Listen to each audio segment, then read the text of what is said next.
Come not between a Nazgul and his prey, or he will not slay thee in thy turn. He will bear thee away to the houses of lamentation, beyond all darkness, where thy flesh shall be devoured, and thy shriveled mind be left naked to the lidless eye. A sword rang as it was drawn. Do what you will, but I will hinder it if I may. Hinder me, thou fool, no living man may hinder me. Then Mary heard of all sounds in that hour the strangest. It seemed that Durnhelm laughed, and that the clear voice was like the ring of steel. But no living man am I. You are looking upon a woman. Eowyn am I, Eomund's daughter. You stand between me and my lord and kin.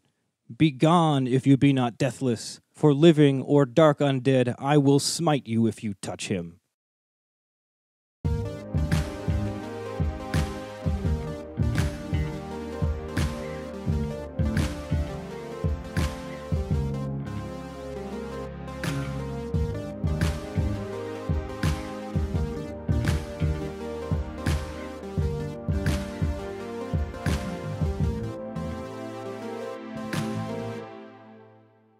All right, guys. Hey, welcome to Keep on Tolkien. Welcome back, guys. Welcome back. I'm Danny J. This is Joel N. And this is episode 27. And today we're going to be talking about women in Tolkien. Yeah, this is going to be a pretty exciting episode. Yeah, this one's been in the pipe for a while. Yeah, the reason why it's been in the pipe for a while is because us being two dudes, we didn't feel very comfortable covering this topic on our own. Yeah. So today we've got a couple guests with us. Mm-hmm. A couple women guests. A couple females. Our guests today are Claire and Meghan. Hello. Hello. So, yeah, let's just do a little quick guest intro. Let's start with Claire. Who are you? Hello, I'm Claire N. I am Joel's older sister. Shh. And his current Padawan. Padawan, yes. Yeah. I think I'm only here because of nepotism, but I like It's the not. things You're that- actually one of our biggest fans. Yeah, really? I should have prefaced the reason why you two are here because you two are literally our biggest fans at this point. Yeah, these are the super fans right here, guys. Yeah, we get the most feedback from you two. So thank you. But yeah, how did you get introduced to Tolkien? Oh, well, okay. So Tolkien, I think I've been into it since a kid. The first exposure I had, my mom showed us the cartoons from the 80s. Oh, The Hobbit and the Leonard Nimoy one. Did he do both of them? Leonard Nimoy? Did he do the cartoon? Yeah, he did Lord of the Rings. Oh, really? I haven't seen I it. believe so. I have it on VHS. I could be wrong, but he narrates it. Oh, okay. And he sings the Bilbo Baggins song. Yeah, I've heard that. I've definitely heard that. All right. I hope everyone's heard the Bilbo Baggins. I hope everyone has it's too. good. Maybe we'll throw it up on the Facebook page if you haven't. It's crazy. So yeah, all right, let's move over to Meghan. Hi, my name's Meghan R. I didn't actually read Tolkien until last year with a book club. I had tried to read it more than once on my own and not quite made it through. The names kept tripping me up. So having that accountability with a bunch of people helped. And then, but I guess my first exposure would have been the movies when they came out in the early 2000s. And Sure. I should go ahead and say any of my opinions and answers have been well vetted and polished amongst my book club, so I cannot take credit for all of the great ideas. I'm Okay. stealing them from my friends. Okay. They'll never know. Well, see, that's very unlike a lot of men would just take credit for all their friends' work. See, women Exactly. See? are better. Yeah, another reason why I was excited to have Meghan on was because of your book club. What was special about your book club? Tell us. We called it Feminist Tolkien Book Club because it was 4 chicks and we would just get together and be like, oh, so we read this and I thought Bilbo was being like this, and somebody else would be like, Bilbo's a dick. And we would just, and then we'd be like, you know who else is a dick? And then it was just like a rant. And there were many times we had to kick my husband out of the house because he was like, do you really feel this way about men? And I was like, it's just better if you leave, because very Back strong off, man. feelings. You don't Yeah, want to hear this. exactly. So we would get pretty heated, and Joel has probably heard us more than once. So A little bit. Yeah. I tend not to be there for those. Just Well, yeah. conveniently avoiding. So welcome, guys. We're really excited to have you on. Yay! Thank you for coming. So we're just going to start off with something simple. Is there anyone in this room that actually thinks Tolkien did give women their justice in his Legendarium? Because obviously the biggest criticism of female characters in Tolkien is pretty much the lack thereof. Mm-hmm. I mean, I think he might have thought that he did for the time, and I think there's some legitimacy to that. But For right now, no. Yeah. Okay. I mean, I'd agree with you. I feel, it's a product of its time. We're also yeah. definitely not here to judge your opinions. We're No, here this to is get whatever them. if you think he totally gives justice to women and it's a feminist novel, I doubt that's the case. But Yeah. if you do, I mean, I'll be honest, I haven't really thought a lot about feminists and Tolkien until you guys mentioned this podcast. I was like, oh shit. yeah, I better look some stuff up. I mean, I had some general opinions, but apparently if you search this on the internet, people write fucking long ass There's papers on this. like college classes, taught on it. Dissertations on women in Tolkien. There are like prominent professors that have done major research papers on yeah. this and like professionally published. Yeah. So yeah, I wanted to back off. It's like I need to be authentic and with my opinion. I don't want to read too much of other people's stuff. So I thought it was severely lacking. In the female characters we do see, you can tell he's trying to pepper them in, which we have to, like you said, remember the time it was made in. But also, I think we really need to appreciate that most of the female characters are just devices for the male characters to propel them along. You know, they're the romantic arc, and they're like, oh, she's so beautiful, I have to go fight for her. And so there's only a handful of women, two that I can think of off the top of my head, that were more than just a pretty face and more than just, she's so beautiful and holy and blah, is like, so we can get into it. But there are women, but they're oof. Oh yeah, and just to add on to that, it's not like the first wave of feminism was well on its way when Tolkien was alive. Like all the suffragettes was going on even before then. But like 1920s, women got the right to vote, and like all that was happening. So it wasn't a foreign topic to him. And I think he was a professor, so I'm sure he had to have been aware of all that stuff going on. Mm-hmm. So you're saying maybe we shouldn't cut him as much slack? Is that what you're saying? Because I mean, he was a smart guy. It's true. Right. Yeah. Well, and also the invisibility of anyone that's not beautiful in the female characters. I mean, there's one I can think of who we're going to talk about, but everybody else, they remark at length about how beautiful that character is. And so it's like, oh, even, some of the stronger women who actually do things, they still have that value of, well, their looks. And so they're beautiful. They're beautiful, and they have all the things that women should be, air quotes. So I think that says a lot too. Yeah. Not to like negate the whole like women being, having to be beautiful or whatever. But I felt like reading Tolkien that he puts a lot of on beauty in general. Like even the male characters, like Turin is supposed to be just the sexiest guy apparently in the world. He's 7 feet tall and super attractive apparently. Aren't they all 7 feet tall? Yeah, and that's the thing. Tolkien hates short people, except for hobbits apparently. Well, and Hurin. And Hurin was a badass motherfucker, and he's small. He's small. Yeah. So but yeah, he puts a lot of stake in beauty. Yeah. I mean, even when a couple episodes ago, you were talking about, it was the, where they all got together at Elrond's house. Oh, the Council of Elrond. Council of Elrond. Council. You were describing Sean Bean's character. Boromir. And you were like, and you just got gray and he looks so brooding. And I was like, he kind of sounds hot. Like, he's supposed to be kind of a dick, but he's still like, kind of sexy. So. Yeah, no, a lot of Tolkien's descriptions are like, man, this person's very attractive. Yeah. Right. He's always trying to describe either how fair they are looking, or how hideous they or how hideous they are. Yeah. If he's describing their looks of a person, it's usually for a reason. It's not like, Fingolfin, he was like a 6. Like yeah, he wouldn't go into it. He was of average height and natty hair. No, he always specifically describes people with beautiful golden hair. But what about the beautiful, brown-haired the people? dark-haired, yeah. Well, that would be Luthien has dark hair, and the entire house of Morrowind does as well. Is it the house of Beor that has dark hair? Yeah. Okay, don't Yeah, don't so get the all Does men- Arwen have dark hair? Or is that just the movies? I forget how they describe her in the book. I think she has dark hair in the book. That's the thing, though, because there's not a whole lot about her in the book. It's hard to... Okay. So You let's- should get let's- into it. Let's actually get Let's right get into right it. into it. So we're going to jump into some characters now. And this is basically just going to be us going over who some of the prominent female characters are. Because like we just established, there aren't very many of them. No, you can count them on your fingers and toes. So for the first part of our Women of Tolkien, we're more or less going to throw out who the Women of Tolkien are. Mm-hmm. We got some few excerpts for each of them. So let's have some fun. So first, let's start off with Arwen, actually, since we were just talking about her. Okay. So Arwen, I'm sure everyone remembers her from Liv Tyler, yeah. Steven Tyler's daughter, yeah. Yeah, basically being the love interest of Aragorn. Oh, yeah. because that's more or less what her character is built to be. Mm-hmm. Yeah, she's Like- okay. She's meant to fill in symbolically the place of Luthien and like the Baron and Luthien thing, but she doesn't do anything other than fill that position. She's Yeah. like Luthien went off and did all sorts of stuff, but she just is just kind of like, I am the elf filling this role, and that's Yeah. about it. The only real time she has dialogue is in the appendix, really. Right. Yeah, I think at the end of Return of the King too, when she talks yeah, about her during choice. the coronations and That's yeah. it. Mhm. Yeah. That's the only That's pretty line much she's it. got.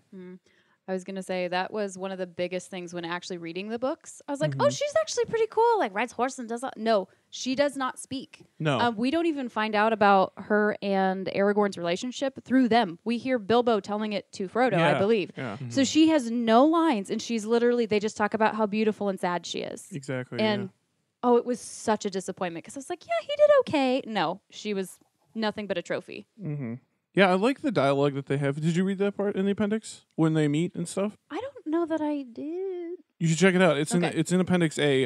It's like I think it's called Of Aragorn and Arwen or something like that. But it's like when they meet, and then it's also a little bit of Elrond talking to Aragorn about him being in love with his daughter and stuff.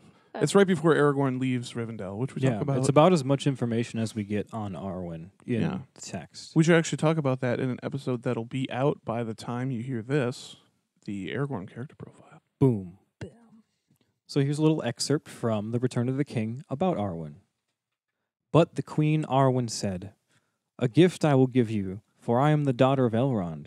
I shall not go with him now when he departs to the havens, for mine is the choice of Luthien, and as she, so I have chosen, both the sweet and the bitter.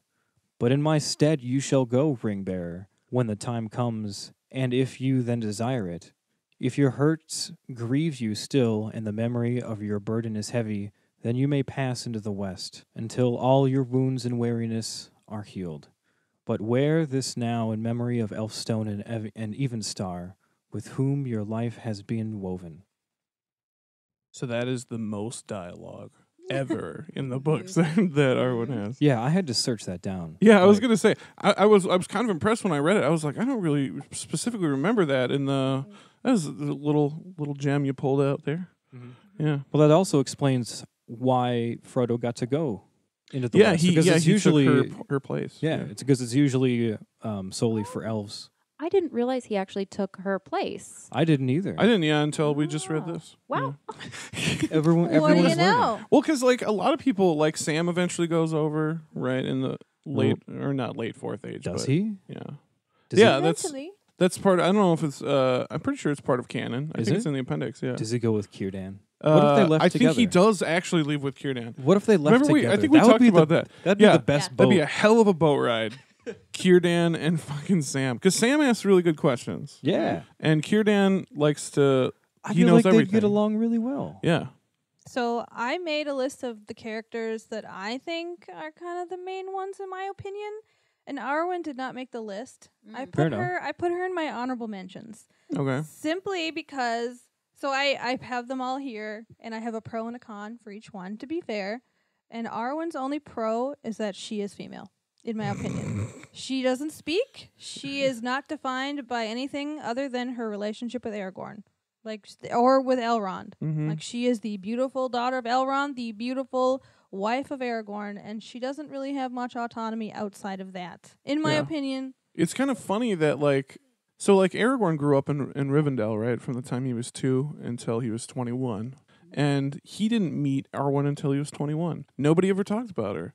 And he was like best friends with Elladan and Elrohir. Yeah. They're good friends, Aragorn and the Sons of Elrond. And he was like, I know your brothers have never heard of you. That's in the appendix story, too. Yeah, you mentioned that in another Yeah. one, and the thing that struck me was not, oh, I've never met your sister. It was, oh, I've never Never heard heard of of your you. sister. Which Yeah. I guess Yeah. if she's like uber hot, like she's supposed to be, that's probably keep why her a her secret, brothers yeah. are like, don't talk They about it. hide her But away. the brothers sound really hot too. So I'm like, you guys are not keeping secrets. Like you guys are all hot. They know your sister's hot.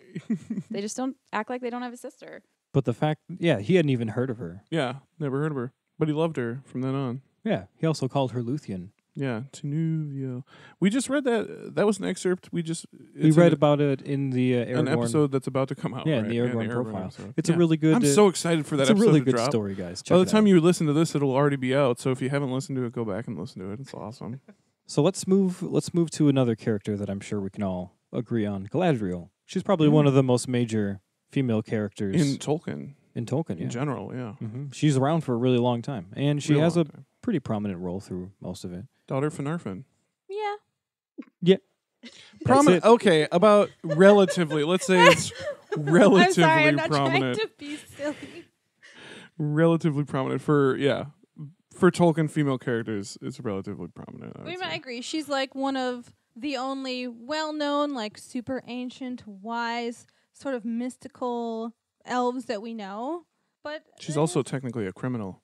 yes, that's true. From Well, and Valinor, at that's least. the one thing I give her credit, because if you read the Silmarillion, the whole reason for leaving Valinor was because I want power, I want dominion, like I want to see the world, I want to control. So I was like, hey, that's some cool motivation for a character. But as soon as she gets there, she kind of gets parked with Melian and knits with her for like the entirety For the whole of the first book. stage, yeah. Yeah, so it's like, okay, bye, Galadriel. Until she meets Celeborn of Doria. Oh, and then yeah. they get married, yeah. and then they fall in love.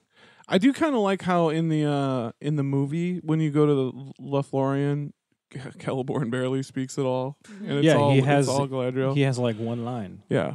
Where is Where is Gandalf? Gandalf? For I much desire to speak with him. That's like the only line he has. But even in Lord of the Rings, it's like what Meghan said. She's more of a plot device to further the men. Like, she offers them gifts, she offers them wisdom, but she herself doesn't really have necessarily an active role. She's not even in the Council of Elrond. Like, why isn't That's she true. there? She is part of the White Council. She's part of the Well, White yeah, Council, she's though. didn't she start the White Council? She's like, hey, we really should do this. But then she didn't even lead it.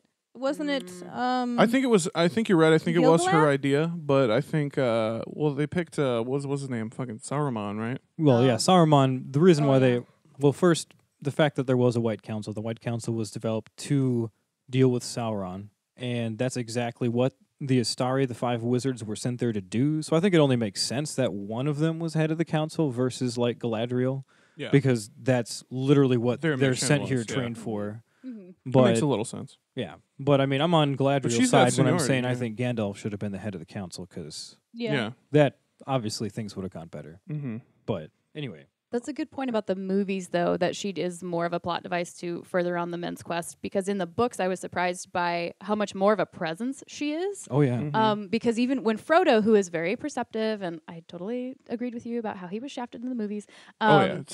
Yeah, but he hones in on her first thing. And he's like, I'm surrounded by these gorgeous people, and they're all super powerful. But this lady, she's like... She's ancient, too. Like, Yeah. he can just feel her presence. presence, Yeah. And so I really enjoyed that, and that she can like communicate with them without talking and stuff. Like I liked her in the books a lot. I also really liked that we saw her be tempted.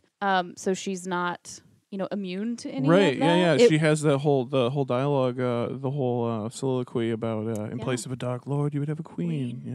And all shall fear me and despair. Yes. Like, she definitely has some depth to her, but Mhm. it just drops off so much that it's kind of depressing, because she has so much potential. Yeah. And it does make me wonder, because there is so much backstory like that you guys are talking about that I don't even know about.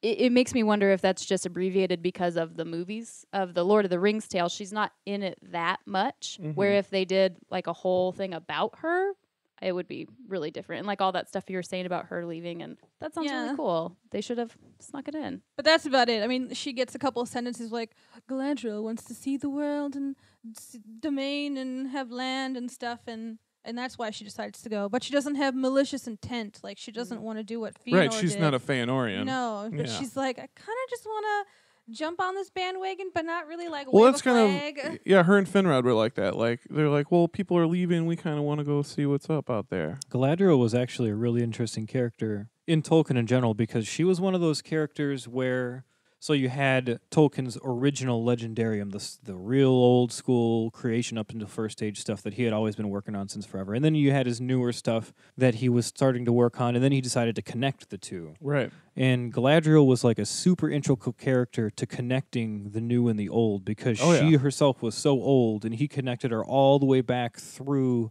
all the way to the beginning of the elves. Like, she was one of the ones that was on the great journey and made it to Valinor. Wasn't she retconned, though, into the Silmarillion? Yeah, yep, exactly. So she was retroactively fit into the story, is what I'm saying. Yeah. And when Tolkien died, and obviously he didn't finish his works, that was one of the things that he was still actively working on, was all the information and history around Galadriel and Celeborn. Mm-hmm. He was still actively editing all of that to make it fit and tweak things here and make it make more sense here and add them, give them their own little story developed. Right, because I mean, you got to get them all the way from Doriath down to Lothlorien. Well, you've got to get them an established. You've got to get them from Valinor to Beleriand. Right. Well, except for Celeborn, he's Sindar. Well, yeah, he was, but I guess I'm talking mostly about Galadriel here. We're talking about the women of Tolkien, Danny. Yeah, man. Who invited you? Right. Okay. Yeah. Well, yeah, Galadriel, she's almost as almost. She's been in Middle Earth almost as long as Círdan. She's cool. Yeah. Yeah. So a little excerpt about Galadriel from the Two Towers. "And you, ring bearer," she said, turning to Frodo, "I come to you last, who are not last in my thoughts, for I have prepared this." She held up a small crystal phial. It glittered as she moved it, and the rays of white light sprang from her hand. "In this phial," she said, "is caught the light of Eärendil's star, set amid the waters of my fountain. It will shine still brighter when night is about you. May it be a light to you in dark places when all other lights go out. Remember Galadriel and her mirror." Frodo took the phial, and for a moment, as it shone between them, he saw her again standing like a queen, great and beautiful.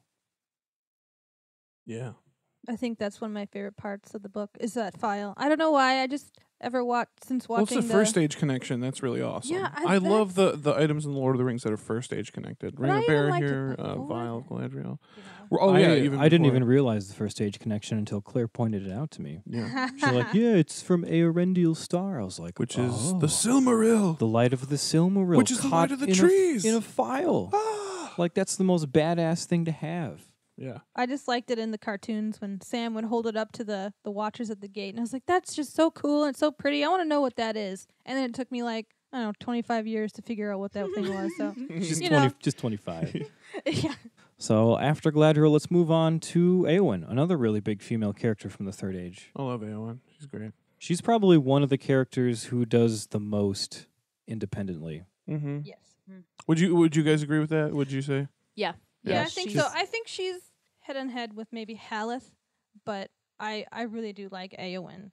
She got spunk, and she's also like of this super noble race, and she's like, I'm not gonna let no man put me in a corner, and I respect a lot about her. First off, that she's like, no, I want to go fight with you guys, and they're like, we need you to stay back here and rule. So it's not even like go make food for people or go to the kitchen. Yeah, like we need your leadership. They're like, no, we need you to be a leader. And she's like, oh, I'm such a good leader, but I also want to fight. Oh, and like, fight, yeah. It's so cool. And then she does have that like romantic arc to her too, but that's definitely secondary. It's definitely secondary. Right. I would say like she's almost like resistant to falling in love. Like when she starts meeting Faramir and stuff. Like there's one part when he like after they've been hanging out for a while, he's like, do you not love me? Yeah. Like I thought we were feeling the same way here, but you're kind of being withholding here a little bit. Yeah. Yeah. It's definitely an afterthought. I appreciated that. That's the right way to do a romantic arc for a strong female character. Is like she has her own agenda and goals in life, and then she's like, oh yeah, and there's this guy. Yeah. And she kind of achieves all those goals before she meets the dude even. Absolutely. Like, yeah. Yeah, that was like the very end of her tale. Mm-hmm. Yeah, it was like that was just kind of her happily ever after type thing. And I liked how, because I know that Peter Jackson kind of upplayed Arwen, but I don't feel like he needed to upplay Éowyn.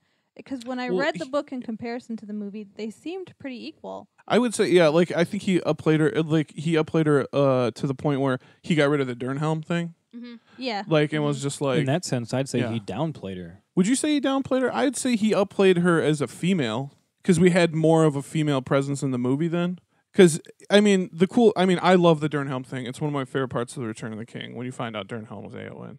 But at the same time, if you make a male character, that is actually a female, you kind of cut out the female, right? Mm-hmm. Would you guys agree with that? Oh, I see what you're saying. So you're saying that you think that she was a little shafted because I think Durnhelm was more shafted. or less? Yeah, Durnhelm was shafted, but Éowyn was not, I would say. Well, and I if think that makes sense. the fact that Mary wanted to hop on with her and he immediately was like, yes, my lady or whatever. He's confident being with her. I think that was a good sign. You know, instead of being like, oh, I'll just ride with this Durnholm guy. He seems This cool. dude And they over say here. he's good. Yeah. But instead he's like, oh, no, I'm with Eowyn. Like, I'm good. Yeah. Yeah, That's it's- my lady. Yeah. And Jackson, I think, chose to sort of upplay that relationship between the two of like the rejected ones. So they're like, we're powerful together, you know, we believe in each other. Okay. How did you feel about him helping kill the Witch King, though? Well, I think It- that's part of the book anyway, but you know, It makes a little bit of sense. Here, I'll Okay. tell you. Okay, so Well, you're. I think you're about to get into more like the technicals. that's It's She's getting in- canonically, it makes sense. Oh. She's getting into But- more of the why did it Well, have to be Pepper? And, Right. And not necessarily why he had to help. It was more the aftermath right after it happens. Because, and I don't know, I could be just super sensitive to this, but she like takes on the Witch King and then a hobbit comes in and helps, right? And then everybody thinks she's dead for a while. Do you remember that? Yeah, Yeah. in the books. And then the guys come over and they're like, oh, hey, Hobbit, like, good job.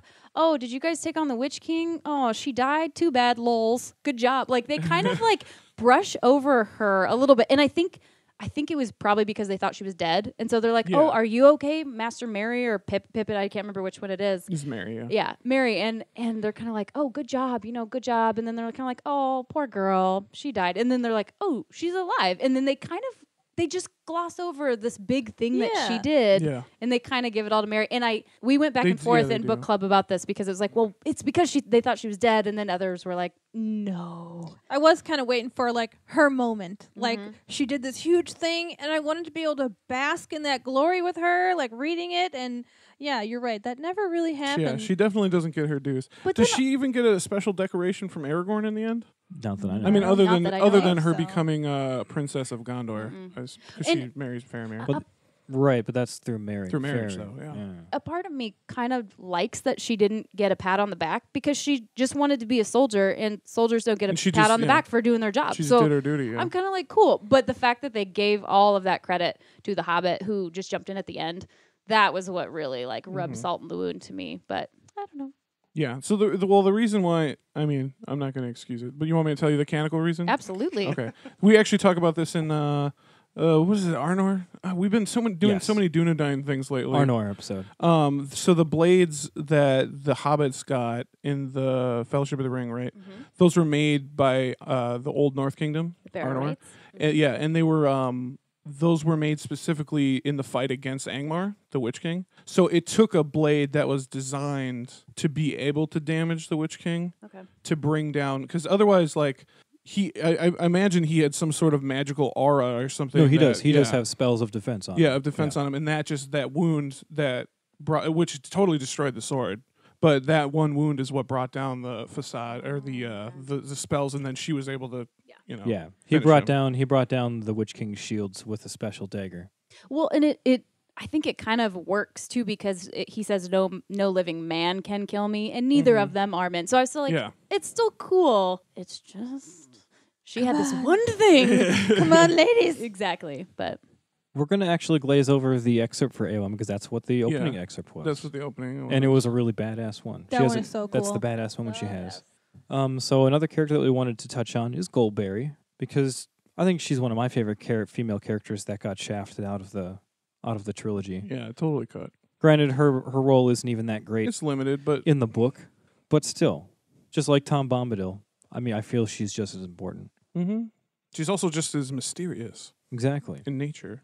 Some people think that they are Eru Ilúvatar and basically a human, like a incarnation of Earth Yeah, together, I read a couple living harmoniously. a couple theories on what they were, and they had a lot of they're the embodiment of music, or my favorite was that they're actually supposed to be the reader because they are kind of removed from everything, and also he throws up the ring and it disappears, and then he brings it back, and it's like opening and closing the book. You can just get back into it whenever you want, and then also how things don't affect them, but they they're there and they like come. I can't remember how they say it, but he finds Frodo, and it's like, well, you can always find Frodo because he's on the page right in front of you, and that's how he can find him. And Goldberry's supposed to be also the embodiment of, anyway, the reader. They're like That's breaking cool. the third wall. Yeah, for sure. The weirdest theory, there used to be a website, I don't know if it's still up, I hope it is. It was called Tolkien Crackpot Theories. And one of the weirdest theories I ever heard was that Tom Bombadil's the Witch King of Angmar. Yeah, I remember hearing that. Yeah, you remember? I told you about that back in the day because I was just like, have you heard this shit? Like, I can't even remember the justification, but it was somewhat solid justification because, I mean, he's so mysterious you don't know. Yeah. Right. I mean, he does live in Old Arnor. I mean... Yeah. So another fun character that I wanted to bring up was Nimrodel. Not so much a character as lore, but... Yeah, she's a big figure in lore. She's got a lay named after her, or a lay about her. Yeah, so she's sort of an elven character of lore from the elves of Lothlorien. I honestly don't know anything about her. You want to hear an excerpt about They her? they Sure. mention her offhanded a couple times in the trilogy. I think when Okay. they're in Lorien, but yeah, it's like a lore thing. So here is an excerpt from the Lay of Nimrodel. An elven maid there was of old, a shining star by day. Her mantle white was helmed with gold, her shoes of silver grey. A star was bound upon her brows, a light was in her hair, as sun upon the golden boughs in Lorien the fair. Her hair was long, her limbs were white, and fairer she was and free. And in the wind she went as light as leaf of linden tree. Beside the falls of Nimrodel, by water clear and cool, her voice was falling silver fell into the shining pool. Where now she wanders none can tell, in sunlight or in shade, for lost of yore was Nimrodel, and in the mountains strayed. That's so pretty. Yeah, have you, Claire? Have you ever gotten into the lays? You ever Not read yet. any of them? No, I You think should. the only lay I've read was for Arendelle. Oh, okay. His lay. I've read. I don't know if I read the whole thing, but I've read parts of that one. I actually listened to it on YouTube with someone playing like a ukulele in the background or something. I don't know. Nice. Yeah, I like the Lay of Luthien is the king, right, Joel? Would you say as far as the lays go?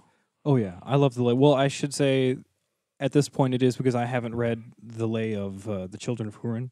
I've read that one. That's the longest one, I It's think. the longest one. But so I haven't read that one, but I really love the Lay of Luthien. I read that in preparation for our Turin Bar character profile, Whoa. episode 11.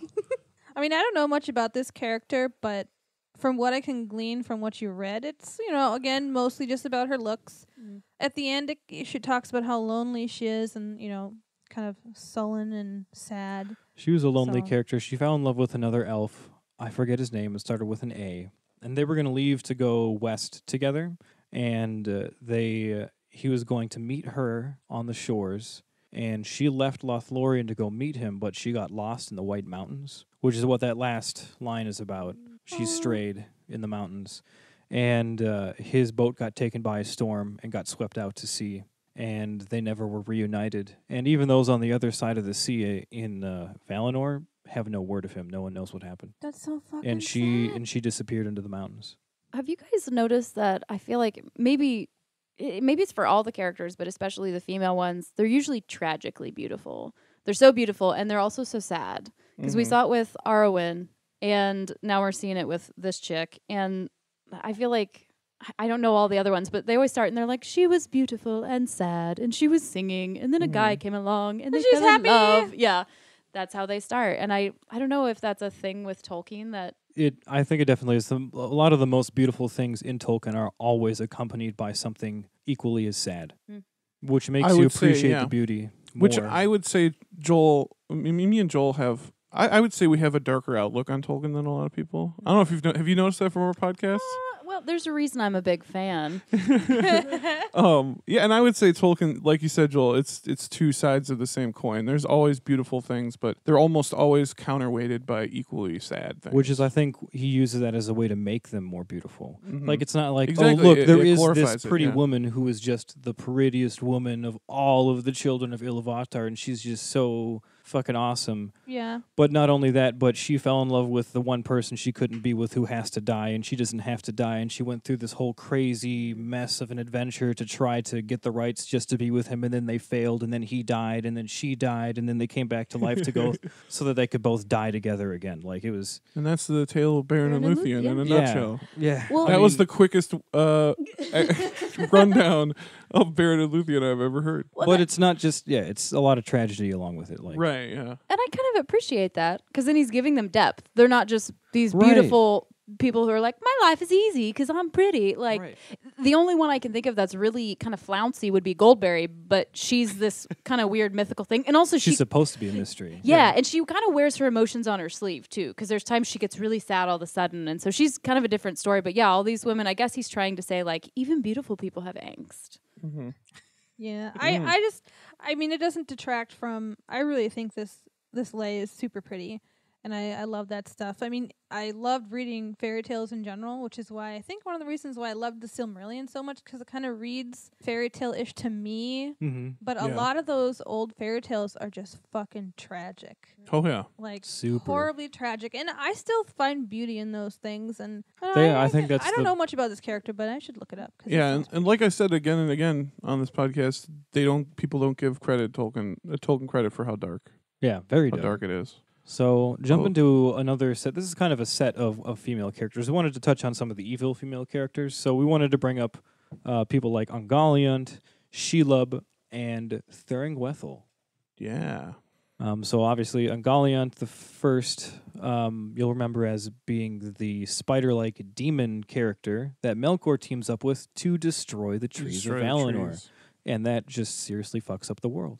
And then one of Ungoliant's spawns. See, actually, Ungoliant is so strong that she overpowers Melkor. Yeah, in Fun that fact. in that one She makes him valley. scream, Mm-hmm. and his screams echoed in the northern wastes forever. Mm-hmm. Like that's she's Yeah, powerful. he had to have his Balrog bros come and help him. Yeah, So Ungoliant, I would say Ungoliant is like, would you guys say she's like a symbol for gluttony and like overusage of things? Yeah, I think so. absolutely. Because and that's a big theme in Tolkien as And well. by relation, Shelob too, because Shelob's the spawn of Ungoliant. Mhm. Mm-hmm. On And a it smaller even says scale. at some point when they're talking about Shelob that we can get into her, that she just wants to be fat and live under her mountain until she's too fat to live under the mountain. Yeah, Right. yeah. That's, Which is that's exactly this- what Ungoliant. She's trying to eat Ungoliant all the- was about consuming as much as she could. Mhm. Light, gems, Mm-hmm. people. everything. Yeah. Yeah. Trees, tree sap, Yeah. magic tree sap. Magic tree sap's the best. Sign me up, bro. Oh, and Thuringwethel. That's Yeah, Thuringwethel, maybe a name that some of you might not recognize. yeah. She's the vampire herald of Sauron that lives in Tol Sirion in the First Age. Yeah. I do not remember. She's- that. So the So- tale of Beren and Luthien. In the Tale of Beren and Luthien, you remember how they disguise themselves as Yeah, I she didn't- disguised herself as a bat? Yeah. That's the dead corpse of Thuringwethel. I didn't realize that person was female. Yeah. Cool, yeah, cool. she's Yeah, I when they didn't have the either. whole showdown with Huon at the island and he kills all the werewolves and shit. Also in that showdown, Thuringwethel dies. And that's how they get her corpse. Yeah, and they get her corpse, Dude. cut it open, Put- or do whatever they do. I don't know. That's definitely the strangest part of Beren and Luthien for me, Yeah. is when they dress like animals. And Well, they also take on the likeness. They put it on and then take on the living likeness of the animal. Like I was Beren imagining Luthien was moved actually like a wolf. flying. And she was yeah, flying. she's actually flying. Yeah. She's way too dope to walk. Absolutely. Can I jump back to Shelob quick? Yes. Yeah, please. Because I love her so much. Okay, so we finally have this character, right, who is just evil. And Straight up. she's just evil. And they talk about how Sauron doesn't even want to fuck with her. He's like, I'm going to let her do hers because she's getting it done. And it's not because she was scorned by any man, which we see over and over. Women are only evil because some man did them wrong. She's just like, Right. nah, I just want to kill everybody. And that's what they say. Like, she just wants to kill everybody and get fat under her mountain. So I'm like, girls getting it. And also, She's she- the Michael Myers of the story, Yeah, right? Like, she's I just just like, want to kill. fuck That's like, yeah. everybody. I'll kill everybody. If that asshole Sauron comes in here, I'll kill him too. Like, that's why I love her. But she also is a really good example of kind of an anti-mother and an anti-feminine Oh. mystique because she's saggy, swollen, and stinky, which are three things that, especially back in Tolkien's day, women were supposed to be, trim and motherly and smell nice and Mhm. and also she eats her own children. Right. And this was a thing. I first read this and I thought, okay, well, she's a spider, and spiders sometimes eat their mates. And in the animal kingdom, sometimes mothers do eat their young if they have a low chance of survival. So I was like, oh, he's just being like a good biologist. But then I thought about it, and I was like, I think he's inadvertently doing this. I don't think he meant to give her so many props. I think he meant to make her extra scary. And what's scarier than a woman who is non-maternal or who eats her children? So he's making her the scariest thing in the world. And I really wanted to give him props, but I think the way I think of it, I guess, is I think he thought of this super evil thing, and he's like, ooh, and I'm going to make it a chick, and she's going to eat her kids. He worked backwards. I don't think he was like, I'm going to make this really cool evil woman who's just like doing her thing. Fucking eats her young. It's awesome. No, I think he was fucking like, metal. He was like, oh man, what if I made this thing male and it ate its kids? Well, that's not very compelling because the male of the species kills its young all the time. So it's I think that kind of plays into her character that like she's almost in direct competition with her kids. Like she doesn't want them around because then she won't get to eat as much. Yeah. And they will be in direct competition with her. Maybe they'll overthrow her or some shit like that, Yeah. you know? Yeah. I like that. Yeah. I like that assessment that Sheila kind of represents the anti-feminine trope, I should say. Yeah, that's awesome. Thank you for bringing that up. Absolutely. That was amazing. And can I read one little part? There's so many things I had underlined about her, but this is one of my favorites. And she that walked in the darkness had heard the elves cry, and that cry far back in the depths of time, and she had not heeded it, and it did not daunt her now. She's like, I don't give a fuck. Yeah, Frodo's like, oh, Albereth, oh. And she's like, get that shit out of here. Yeah, that didn't affect me then, and it's not going to get me now. And that part was when I was like, oh, she's not just a big scary spider. She's wicked. Oh, okay. And like, so Agali was trying to eat the Silmarils in the Silmarillion, right? Mm-hmm. What if she just ate the vial of Galadriel? Could she have done that? It's got the same light that Ungoliant ate within the trees. You know what I mean? Maybe she can't eat glass. So I just want to I want to make a point because I'm guessing you're referring to the characteristic of the Silmarils that they had on like Karkaroth, right? Because evil things can't hold them. Right. So you're bringing up the question: what would happen if Shelob just ate it? Shelob just ate it. Because I mean, I don't think her mother anything. drank the. Right. Yeah, I don't think anything would happen. She drank the sap of the trees, for Christ's sake. I feel like the characteristic of the Silmarils burning, to the touch of anything evil is a characteristic of specifically the Silmaril, because they don't, I guess, get into that with the trees. With the trees, yeah. They don't really say anything about that with the trees. Mm-hmm. Although it's sort of implied that the light of the trees is what makes the Silmarils It's the original like that. source, yeah. But I've just never heard of that characteristic being associated with anything other than the stones, not the trees, not the vial. Mm-hmm. I don't Weird. I don't know. Maybe it was a weird Feanorian thing. Yeah. Most things that are unexplained are Feanorian. There you go. Let's chalk it up to Feanor. How did the Palantir work? Feanor made them. Just, Feanorian.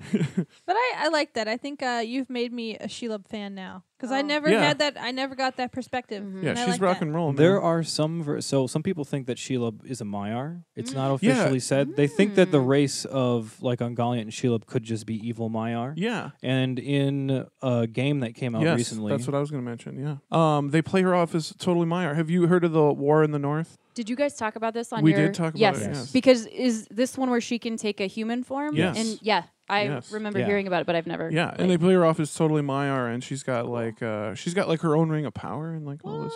Yeah. Well, It's non-canon, but it's cool. It's cool. You'd That's like cool. it as one. If you're a Shelob fan, you'd totally dude, dig it. dude, Yeah. that- because she's a straight up Yeah. character with dialogue who does things and has effects, and And she's more totally she's different more than the a whole spider. ring. Yeah, and Yeah. she's set apart from the story. And Yeah. everybody who plays that game is like, Shelob was totally dope. Yeah. That's all they say. I mean, I love her, and she's one of my favorites, but unfortunately, I don't want to give Tolkien props, because I think it was inadvertent. Like, Sure. I don't think he meant to make Okay. her... I think he Okay. meant to make her... She's just really evil, and I'm like, but that's the best. Yeah. Make her evil. So another group of female characters that we wanted to touch on were the Seven Vala. They go by the names of Varda. Varda is also known as Varda Elentari or Elbereth Githoniel. There's also Yavanna, Nienna, Este, Viere, Vaire. Vanya, and Nessa. And I'll be honest, I don't know much about most of them other than, your basic Yavanna, Nienna, and I know Elbereth. a little bit because I'm currently working on the episode about the Valar. So otherwise I wouldn't. But yeah. So generally, let's touch a little bit on who Elbereth is, because she's probably one of the more prominent ones. They sing about her all the time. Yeah. One of the things Frodo figures out that the elves that they meet in the Shire are high elves because they're singing about Elbereth. Yeah, and the high elves of the Noldor, they sing about Elbereth because Elbereth is the Vala of the stars, right? Right, and that's what they were born under. Yeah, that's like a lot of them. They respect starlight, and Yeah. they sing about Elbereth all the time. Can I do this excerpt? Do it. Snow white, O lady clear, O queen beyond the western seas, O light to us that wander here amid the world of woven trees. Gilthoniel, O Elbereth, clear are thy eyes and bright thy breath. Snow white, we sing to thee in a far land beyond the sea. Beautiful. Yeah, they sing to Elbereth all the time. You hear them singing to Elbereth in the Fellowship on the way to Rivendell, and then when they're in Rivendell, they're singing about Elbereth all the time. And Frodo shouts her name right before he's stabbed on Weathertop. Yeah. Which is a lot of they say like that name like kind of spooked the Witch King a little bit, like invoking, which kind of because that was the whole thing. Remember, he was going to stab him in the heart, and then Frodo fought hard enough to. We talked about this in the Shafted. He actually fought against the Witch King, which is crazy enough as it is. Mm-hmm. Maybe it was the fact that he called on Elbereth that gave him the ability to do that. Yeah, maybe. Because that's the thing about Tolkien. The gods are there and they're real. They're real, unlike in real life. They actually do things. Yeah, the Valar are pretty awesome because, they're Valar. I don't remember the identities of every single one of the women. The main ones would be like Yavanna, Varda, and maybe Nienna. But other than that, none of the rest of them really stick out to me as much from the Silmarillion. And I think that's equal as far as the male Vala, too. They don't really I stick feel like out a as lot of much. the Valar are sort of just like plot devices for the creation of the Yeah. world. Yeah. And then they're just kind of associated with that part of the world. So the only ones we ever hear a lot from are like the goddess of nature, Yavanna. Mhm. Ulmo, Orome, Olwe. Yeah, people who are directly associated with water, smithing, all that lovely jazz. They do kind of come in pairs, right? They do. Yes, most Okay. of them are married. Except Okay. for two. There's one male and one female. Yeah, and they're both alone. Nienna's not married, and There's a male equivalent that's also not married. Isn't Namo? Ulmo not married? Ulmo's not married. Right. Yeah, Ulmo's not married. Yeah. Ulmo's too Maybe they independent should and get badass together. Yeah. Going on a date? So I don't know much about these characters, but I remember looking them up, and it struck me as odd that these gods are married and like paired up, and then there's two that aren't, and I was just like, Yeah. Also, some of them are related. Like some of them are brother and sister. Like Yeah. Manwë is Melkor's brother. Right. Yeah. They're supposed to be like supposed to be brothers. I don't like know if that brothers. means they are. Well, yeah, because brothers. like how what does do that mean? because you're a god. So that's why they were like, well, they're married, and I was like, what? Like, Yeah. Yeah, they're what? like a pair. Yeah. But I just didn't. I was like, okay. They usually kind of like counterbalance each other, like Yeah. Aule and Yavanna, like nature and earth, and And I was going to say that the only thing, and like I said, don't know much about this, but I did notice that they do kind of counterbalance each other, and the female character usually does take on the female. Like one of them's in charge of like flowers and nature, and then one of them's in charge. She's married to the guy, like the judge of the dead, and then her job is like weaving the history of some like. Well, that's weaving. Virae, right? Yeah, think it's Virae. the Probably. wife Yeah. of The Weaver, The weaver. wife of Mandos. I would just be pissed if my husband was like, "I'm the judge of the dead," and I'm like, "I'm gonna go weave a carpet." Like, Yeah, they're Yeah. very feminine sort of characteristics, I guess. Like yeah. like weeping and caring for and nurturing sort of a thing, and then life-giving trees and flowers And all the dudes are like, I'm the huntsman, and I'm the judge of the dead, and I'm a big, huge rock. Like, you just don't know, but they're all these manly things, but I don't really have an issue with it. I was just like, why are they married? That's my big question is, why are the gods married? Whatever. We'll have to ask Christopher one day. So we're going to jump into some of the first stage characters here. Some prominent first stage characters, and there are a decent number of female characters in the first age. In fact, I think there actually are more in the first age than there are in the later. Oh, for sure. Yeah, the Lord of the Rings is a sausage fest compared to the first age, for sure. So let's start with some really sad characters. Because actually most of the first age characters are really sad. Are so we getting into it? Oh, she's yeah. my favorite. Morwen. This is my probably my Morwen favorite character. Eledwin. Morwen is the mother of Turin Turambar.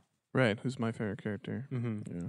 I had her on my honorable mentions list. I didn't have anything bad to say about her, other than she was just kind of the epitome of a loving mother. I think Which is she's- not bad. yeah. Nothing wrong with Yeah. that. No. Definitely nothing wrong with that. And that's like why I like her is because she's like devoted to her children and her people above like all else, even herself. Like her life sucks, and she gets like thrown under the bus many times, and she does it all because she loves her son and daughter. And Yeah, her she people. takes care of her kids really well. She even sends her son off down Even though she does not want to be parted from him, she knows it'll be best because if he'll he live. he'll live. Yeah. This is. I know you guys did an episode on this. Those are the two kids that end up getting married, and then they die, and then she Yeah. just like lays down and dies next to their dad or something. Yeah. Yeah. She was great. Yeah, I mean, she was very wonderful. sad and tragic, but like Yeah. I love that Morwen's like final justice that Hurin didn't say shit. I think Like she. that's the nicest thing that he ever did for her. Yeah. I Was think just she definitely didn't say- deserved that. She was a really strong. She's the one that literally kept the family together. Hurin Yeah. fucked it up.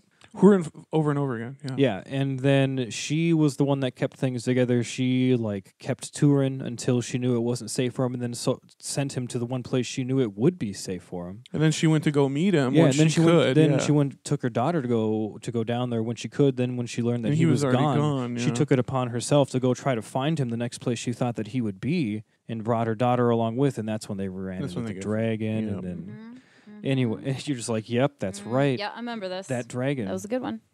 So a little excerpt about Morwen.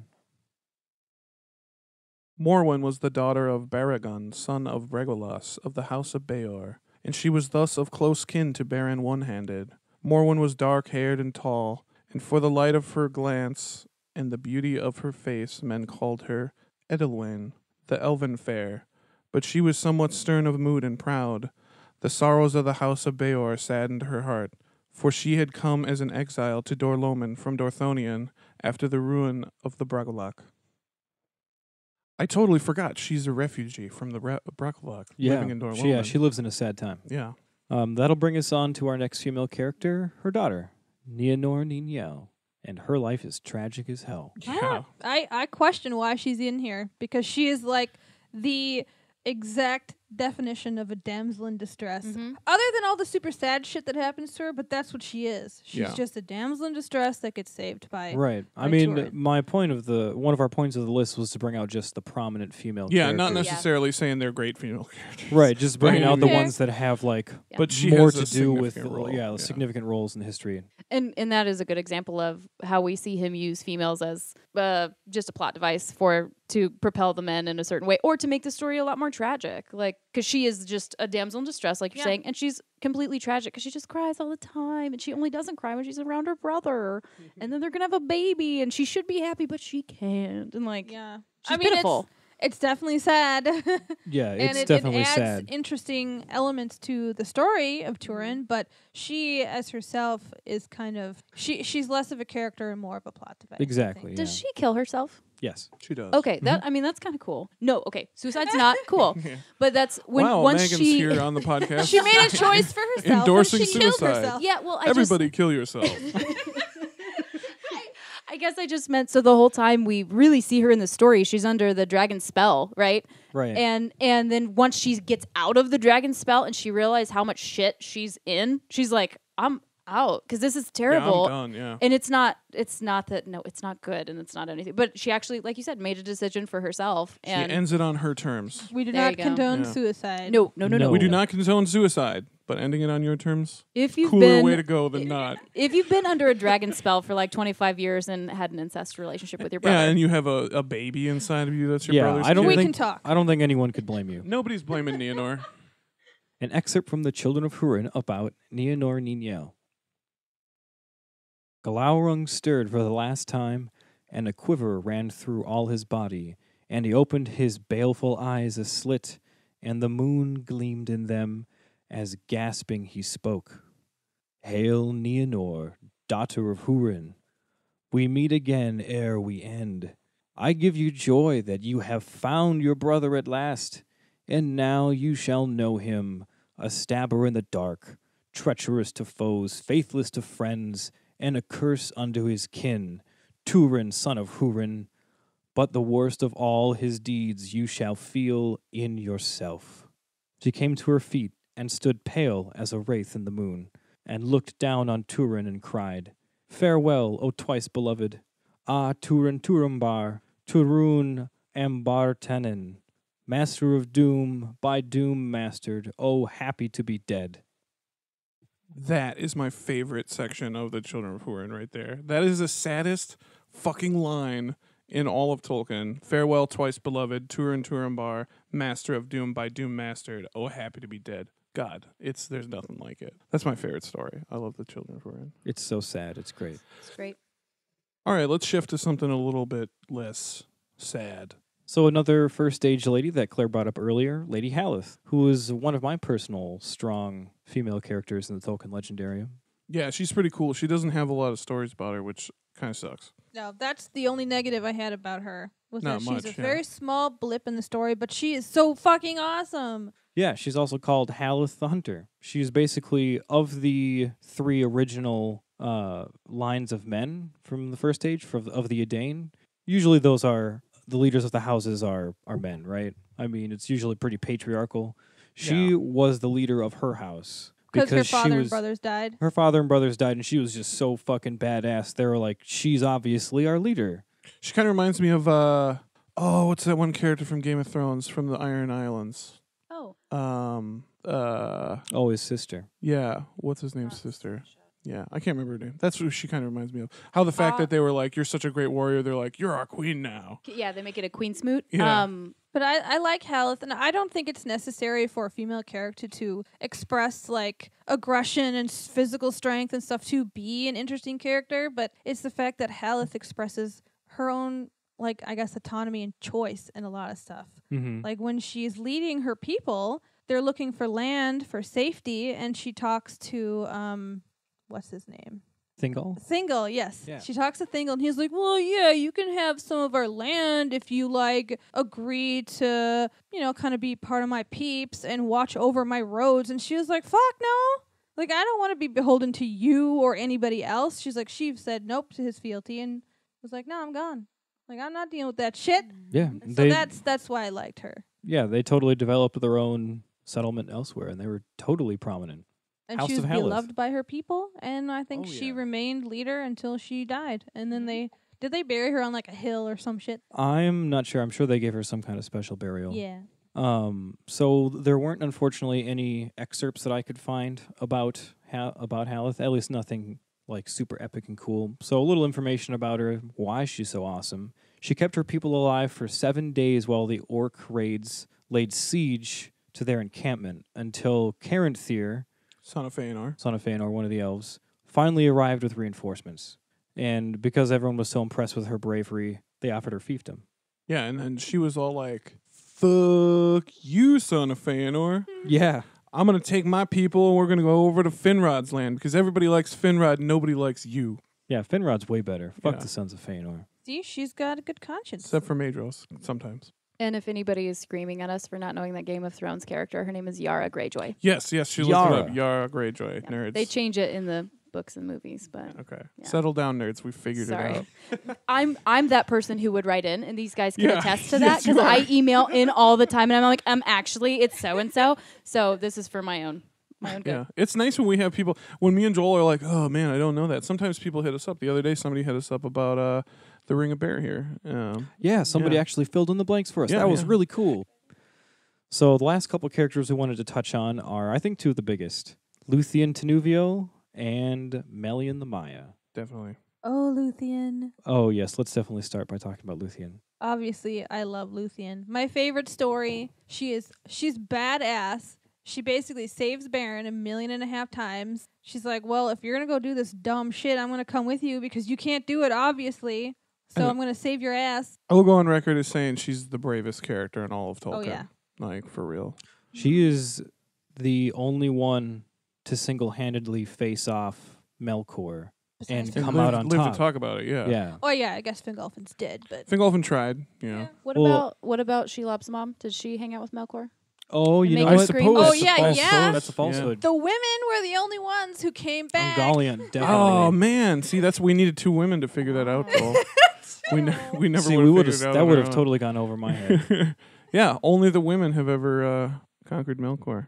But as much as I love Luthien, and I still love her, she's my favorite character. She's so awesome. The only downside to me, or from my opinion, is that her actions and everything she does is only because of her relationship with Baron. She is defined completely by her relationship with Baron. She doesn't It's make true. choices for the good of the Silmarils or anything. She's just because she loves Baron, and that's what she's gonna do. Mm-hmm. And that's her character. Yeah. To be fair, though, and I have not read this story. Let me be clear. But I feel like he flops that in a lot of it. Where there are a lot of strong male characters who are driven purely because it's like, oh, if I do this, then I'll get to marry this girl that I love. So that's kind of like their driving force. So she does all this cool stuff, and he does that with dudes too. So That is true, because that is Baron's motivation is, I'm going to marry this chick if I go get these rocks, so I'm going to do it. exactly These these Again, rocks. we're Yeah. doing a great job describing the story of Baron and Yeah. Luthien today. Yeah. Gotta go get Gotta these go get rocks these so I rocks. can get married. But Yeah. she's cool, and I loved all the fairy tale elements, like when she grew out her hair and all that stuff, and the kind of the wearing of other people's skins, which is That's dope. Yeah, I like that. It's a little Yeah. Buffalo Bill. She's a bat lady, so Yeah. I am Yeah. here for it. It's awesome. And I loved how when she would sing, she would shake the depths of the what's it called, the thing, Angban. Angband. yeah. Yeah. Yes. Angband. Yeah, she took out not just Melkor, but the entire throne room. Mhm. She's Of who knows what. Who knows she's what powerful was in there. and she's brave. I think Luthien is a wonderful character, but I honestly think that Aowen was a more independent, strong female character than Luthien. Does Oh, yeah. Luthien have a lot of dialogue? Luthien She- has a decent amount of Okay. dialogue. Yeah, Actually, she that's has a a good pretty question. good. I don't even She has a remember. pretty good amount of dialogue. Yeah. Okay, I'm just thinking because a lot of these female characters we Don't have a only lot, yeah. we only hear about them in relation to the Yeah. narrator. To the point where or- we did that Minnesota Tolkien radio drama without females, and it worked just Yep. fine. Right. Yep. Mhm. Yep. Yeah, we got away with that for a long time. Yeah. yeah. I loved those segments, by the way. Thank you.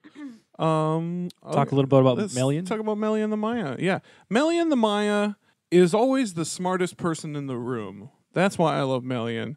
She's always like especially when Thingol's like, let's get ourselves involved in the Silmarils. And she's all like, she just kind of stops him for a second. We don't want to get into that guy. And, we don't want to get involved in that. And he's just like, no, fuck you. We're gonna do it anyway. She's Like- kind of like, oh, well, suit yourself. Yeah, man. and she's a Maya, so like she can't be bothered to care. She's just like. I Would you mean, care about anything if you were a Maya? I would if it had to wouldn't. do with my daughter. I suppose we're talking about their daughter. I forgot about Right. that. Yeah. She's hands down the wisest character around, and everyone just seems to disregard her It's advice. true. Like, she's obviously coming from somewhere. She's the only Maiar that's sitting here hanging out with you guys. Yeah. How many fucking times would you have to tell somebody, be like, hey, I'm fucking Maiar? They'd be like, no, I'm pretty sure that, I'm pretty sure that, No, the, no, no. I know this. no, I'm like I telling know. you. I know I'm a Maiar. Actually, Actually, the world is like 6,000 years old. No, well, I was actually there when we created it and stuff, so, Thingol just kind of stamps his foot like, no, I want it my way, please. was she there for the first mansplaining? It sounds like she was. Yeah. She was probably the first definitely- one to get mansplained too. Yeah. Wouldn't you to be say, honest. Joel, that the first mansplaining would be the Anya Lindale, the Discord of Melkor? He's mansplaining what he thinks reality should be. Yeah, Yeah. I suppose. Melkor, the first mansplainer. A quick excerpt about Luthien from the Silmarillion. There came a time near dawn on the eve of spring, and Luthien danced upon a green hill, and suddenly she began to sing. Keen, heart-piercing was her song, as the song of the lark that rises from the gates of night and pours its voice among the dying stars, seeing the sun behind the walls of the world. And the song of Luthien released the bonds of winter, and the frozen waters spoke, and flowers sprang from the cold earth where the feet had passed. Then the spell of silence fell from Beren, and he called to her, crying, Tenuvio, and the woods echoed the name. Nice. Little meeting of Beren and Little Luthien. meeting of Baron and Luthien there. All right, so with that, guys, that's kind of our little list that we came up with. Not much to work with here in Tolkien, unfortunately, for female characters. We're gonna come at with you with the next episode with some more discussion on women in Tolkien. But for now, we're gonna end this episode. Thanks so much for being here, ladies. It was great. No problem. You're welcome. All right, well, I'm Danny J, This is Joel N. and keep on Tolkien. Keep on Tolkien. Keep on Tolkien. Yeah. Aure and Tulaba.